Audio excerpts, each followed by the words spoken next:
नमस्कार, जय Hind. Life times के डिजिटल प्लेटफॉर्म पर आप सभी का बहुत बहुत स्वागत है। मैं हूं आपके साथ गीतांजलि और मेरे साथ हैं धर्मेंद्र सिंह जी। धर्मेंद्र सिंह जी, हरियाणा में विधानसभा चुनाव हुआ। विधानसभा चुनाव के बाद नतीजे आए। सुबह तक लग रहा था कि शायद कांग्रेस जो है वो जीत दर्ज करेगी, लेकिन अचानक से हुआ कि बीजेपी आगे बढ़त बनाते हुए चलती रही और फाइनली जीत गई। लेकिन लोग भी हैरान हैं, खुद कांग्रेस हैरान है और हो सकता है भीतर खाने बीजेपी भी सोच रही हो कि ये जो जीत हमें मिली है, जो बम्पर जीत हमें मिली है, ऐसा जो विकास का काम लेकर हम चल रहे थे बहुत ही बेहतर हुआ। कौन से फैक्टर्स ने काम किया, ये भी बात लोगों के जहन में आ रही है। अगर हम बात करें, हरियाणा में हमेशा जाट वोट बैंक एक महत्वपूर्ण भूमिका में रहता है, लेकिन गैर जो जाट वोट बैंक है वो बीजेपी के खाते में गया। ये कैसे समीकरण बना, इसे कैसे देख रहे हैं आप? ये हम चाहते हैं कि देखिए, जीत पर सब बात कर रहे हैं, लेकिन ये जो एक मेन कारण है, जो मेन फैक्टर रहा है, उस पर हम चाहते हैं कि आपने सलाह। देखिए, आपको पहली बार ये बता रहे हैं कि मार्केट में एक परसेप्शन चलता है।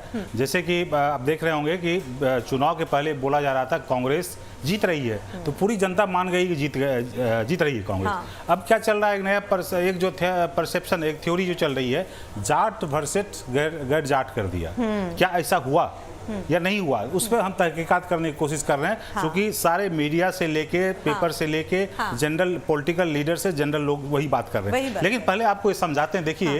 ये वोट जो है ना 39.9% है हाँ। बीजेपी के लिए, और कांग्रेस के लिए 39.09 है। केवल 0.80 का फासला है। हाँ। इस समय देखिए, लेकिन सीट का 11 का फासला हो गया। अब हो रहा है कि जाट और गैर जाट 22% जो केवल वहाँ पे जाट है। यदि 22% जाट है तो कांग्रेस को 39% वोट कैसे मिल गए? और बीजेपी जो है, चूंकि जाट नन जाट की बात अब कर रही हैं, तो 70% नन जाट है, तो केवल यहाँ पे 40% ही क्यों मिले? तो अब सवाल तो कहीं ना कहीं इसमें खेला है या घालमेल है, या जो है सही पिक्चर नहीं लाया गया है, सही पिक्चर नहीं बताया गया है। तो आज उसी पे बात करेंगे, आखिर हुआ क्या है। तो इस चीज पे हम बात करेंगे। देखिए, सबसे बड़ी बात जो है, आपको बताया कि बेसिकली बहुत माइनर जो है डिफरेंसेस है वोट में, लेकिन होता है कि इलेक्शन में क्या होता है, जो जीता वही सिकंदर। इसमें ऐसा नहीं है कि बीजेपी को बहुत वोट मिल गया, लेकिन सीट में बहुमत मिल गया, तो अब उसकी बात हो रही है। लेकिन वोट को देखेंगे तो बहुत माइनर फैसला है। हाँ, अब देखिए, समझिए कि जाट बोला जा रहा है कि जाट की राजनीति बहुत हो रही है। आपको बता दें, वहां पे जो है 22% जाट है और 25 सीटें हैं। तो 25 सीटें में तो 25 सीटें जो कांग्रेस को मिल जाना चाहिए, लेकिन ऐसा हुआ नहीं है। बीजेपी को 25 में से 13 सीट मिली और कांग्रेस को 10 और निर्दलीय को 2 मिली है। तो आप समझ लीजिए कि बीजेपी को जाट सीट पे ज़्यादा सीटें मिली है। और जबकि आपको बता दें, कांग्रेस को पिछले बार 13 सीटें थी, इस बार घट गया है। जबकि बीजेपी का 2019 में 2019 में केवल 6 सीटें थी। तो इतना बहुत 6 से 13 हो गया है। तो मतलब यदि जाट फैक्टर था, जाट सारे कांग्रेसी को दिया था, तो फिर बीजेपी को इतनी सीटों क्यों मिली? तो ये एक जो है, इस पे जो कंफ्यूजन है, उस कंफ्यूजन को हम दूर करना चाह रहे हैं। तो एक देखिए कि मतलब ऐसा नहीं है जाट पूरा जो है कांग्रेस को दे दिया। इसका मतलब ये साबित होता, जाट कंप्लीट रूप से कांग्रेस को नहीं दिया, इसका मतलब है बीजेपी को भी दिया, तभी तो सीटें ज्यादा मिली है। तो ये एक बहुत बड़ा फैक्टर है। चूंकि तरह तरह की बातें आ रही हैं, जाट गैर जाट, और बीजेपी ने जाट गैर जाट कर दिया, ऐसा नहीं है कुछ। क्योंकि दूसरा फैक्टर हम लेते हैं दलित की 17 सीटें हैं वहां पे, और दलित में मान लीजिए यदि जाट गैर जाट हुआ, तो दलित में तो कांग्रेस को नहीं मिलना चाहिए था। लेकिन आप बता दें, 17 सीटें में बीजेपी को 8 और कांग्रेस को 9 मिली है। यानी कि मिला जुला जो नहीं, कांग्रेस को दलित में ज्यादा सफलता मिली है। लेकिन यही बता दें कि ओबीसी चेहरा लेकर बीजेपी चल रही थी, और एक बड़ा चेहरा, हाँ, बहुत बड़ा चेहरा लेके रहे थे। ये बता रहे, बीजेपी को पिछले बार जो 5 सीट ही मिली थी दलित में, इस बार 8 सीटें मिली। मतलब वो फायदा जो हुआ 3 सीटें का। और कांग्रेस को भी पिछले बार 7 सीट मिली थी, 9 सीट मिला इस बार, फायदा 2 सीट का हुआ। क्योंकि 5 सीटें जो अन्य को मिला था, जैसे जेजेपी और निर्दलीय को, वो इस बार किसी को नहीं मिला।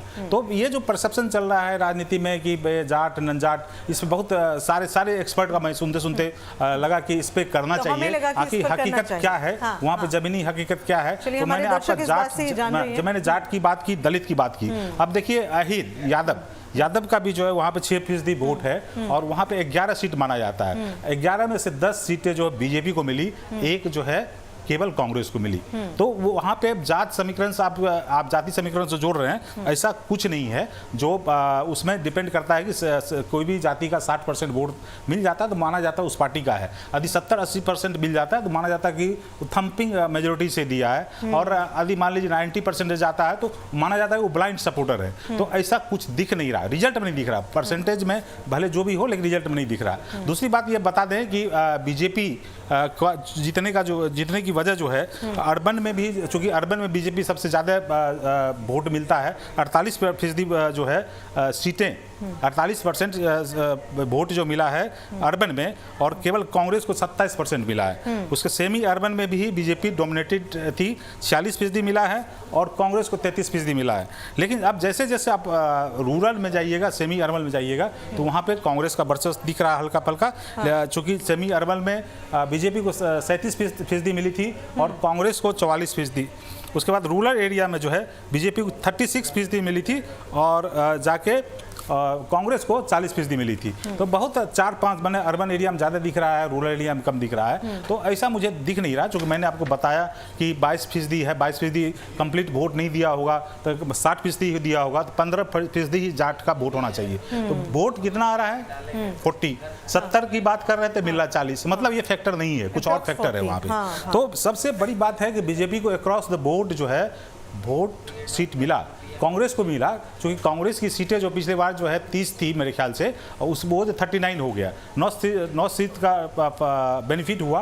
और बीजेपी को पिछले बार 40 सीट थी, इस बार 48 हो गया, तो 8 सीट का मतलब बीजेपी का भी वोट बढ़ा, कांग्रेस का भी वोट बढ़ा, सीट भी बढ़ी, और जो है वोट भी बढ़ा। तो इसका मतलब जो है वहाँ पे जो है केवल सीट और जो है प्रतिशत, कभी कभी इलेक्शन में होता है कि सीट और प्रतिशत का जो है साथ जो होता है टूट जाता है। अब कर्नाटक में ऐसे बहुत स्टेट हैं जहाँ पे वोट किसी को ज़्यादा मिला, सीटें उसे कम मिली। जैसे वहाँ पे था, मुझे कर्नाटक में तो अच्छा अध्ययन किया हूँ वहाँ पे, लेकिन जो एक पार्टी थी कांग्रेस या बीजेपी में एग्जैक्टली, उसको वोट ज़्यादा मिला लेकिन सीट कम मिली थी।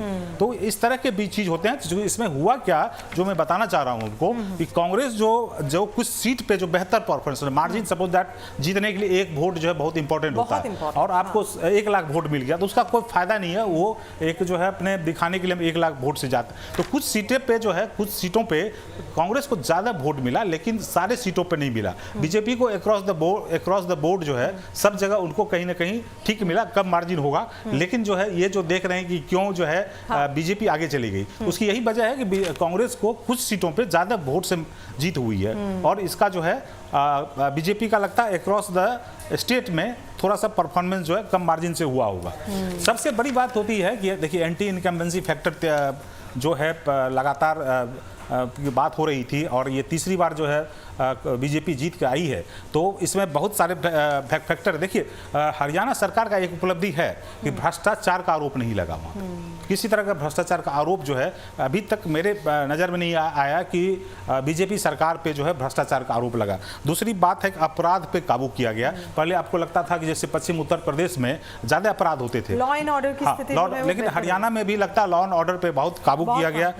क्राइम, करप्शन और कास्ट आधारित राजनीति की जो बात हो रही थी, जो कास्ट आधारित राजनीति में ये हुआ कि लोगों को जो है जाति के आधार पे, या जो मान लीजिए किसी पॉलिटिकल पार्टी के आप करीबी हैं तो आपको पैरवी कर दिया जाता था। तो वो जो है सिस्टम खत्म किया।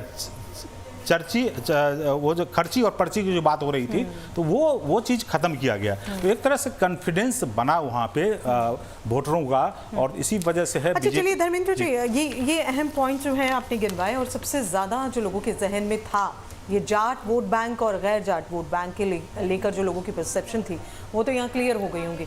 लेकिन अगर हम ओवरऑल हरियाणा इलेक्शन पर बात करें, नतीजों पर बात करें, 5 ऐसे अहम पॉइंट्स अगर हम बात करें तो वो कौन कौन से हैं हरियाणा चुनाव से लेकर नतीजे आने तक बीजेपी की जीत तक? बीजेपी का तो पहला देखिए, बीजेपी को समझने में बहुत मुश्किल होगा, आपको पता भी नहीं होगा। उस बीजेपी की रथ जनवरी में चल चुकी थी, रिजल्ट आपको सितंबर में या अक्टूबर में सितंबर में जो ये हुआ था, उसके बाद अभी जो आपका नतीजे आए, जनवरी से शुरुआत हो गई थी। बीजेपी को मालूम था कि वहाँ पे जो है मेरा मुख्यमंत्री का चेहरा कमजोर है, इसकी वजह से हम हार जाएंगे, तो उस चेहरे को हटा दिया गया। दूसरी बात जो हुई वहाँ पे, जो पता होता है कि दो तरह का एंटी इनकम्बेंसी फैक्टर होता है, एक होता है मुख्यमंत्री का, एक होता है उम्मीदवार का। तो मुख्यमंत्री बदल दिया गया, उसके बाद देखा उम्मीदवार की वजह से हम हार जाएंगे, तो करीब 20 से 22 लोगों को, ऐसे उम्मीदवारों को जो कुछ विधायक भी थे, पुराने लोग भी थे, इनको टिकट नहीं दिया गया। विद्रोह हुआ, बगावत हुई, लेकिन आखिरकार बीजेपी को फायदा हुआ। तीसरी बात जो है वहाँ पे किसान में जो एमएसपी की बात चल रही थी, तो वो 24 फसलों पर एमएसपी देने का वादा किया, उससे किसान की नाराजगी को कम किया गया। अब फिर अग्निवीर के जरिए जो है जो 10% आरक्षण देने की बात हुई, जिससे जवान जो है उससे जो है फायदा हुआ। प्लस जो है आपका पहलवान पे जो बातें थी कि एक पहलवान जो है बीजेपी से नाराज है, लेकिन जिस ढंग से पॉलिटिक्स हुई, पहलवान 2 खेमे में बट गए, तो एक खेमे में जाने के बाद जो है न्यूट्रलाइज हो गया। और ये जो है रणनीति के तहत जो है पहली बार जो ये मामला था कि बीजेपी बहुत शांतिपूर्ण ढंग से प्रचार किया, बहुत पेशेंस से किया, हंगामा नहीं किया। और छठी बात जो आपका लोक कल्याणकारी योजनाएं, जो 5 किलो अनाज हो गया, प्लस शौचालय हो गया, फिर घर हो गया, फिर आपका सिलेंडर हो गया, जनधन खाते हो गए हैं, उसको नल जल है। उसके बाद बहुत सारे वहाँ पे जैसे दलित को भी लुभाने की कोशिश की गई है। जैसे हरियाणा, आपने सुना होगा कि सुप्रीम कोर्ट में जो है आरक्षण वाला जो मुद्दा आया था, उस पे जो है इसके रिकमेंडेशन पे वो उसने वादा किया कि हम जो है यहाँ पे नहीं लागू करेंगे सुप्रीम कोर्ट के फैसले को।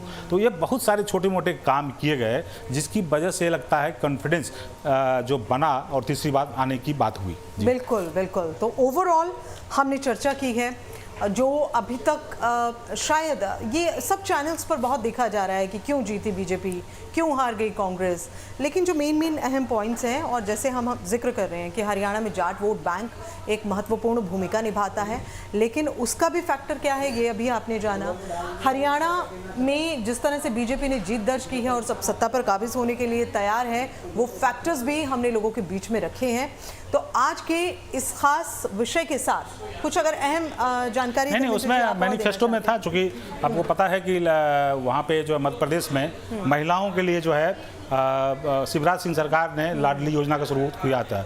यहाँ पे भी प्रत्येक महिलाओं को 2100 रुपया प्रति मंथ देने का वादा किया गया था। तो उससे भी कहीं ना कहीं जो है चुनावी घोषणा पत्र से भी कुछ ना कुछ जो है एक वोटरों को जोड़ने का या रेवड़ी राजनीति से एक तरह का प्रलोभन की बात हुई थी। बिल्कुल बिल्कुल। और कहीं ना कहीं ये सारी जो बातें हैं ये हरियाणा की जनता को काफ़ी पसंद आई, और इसी वजह से बीजेपी तीसरी बार हैट्रिक लगा रही है हरियाणा में।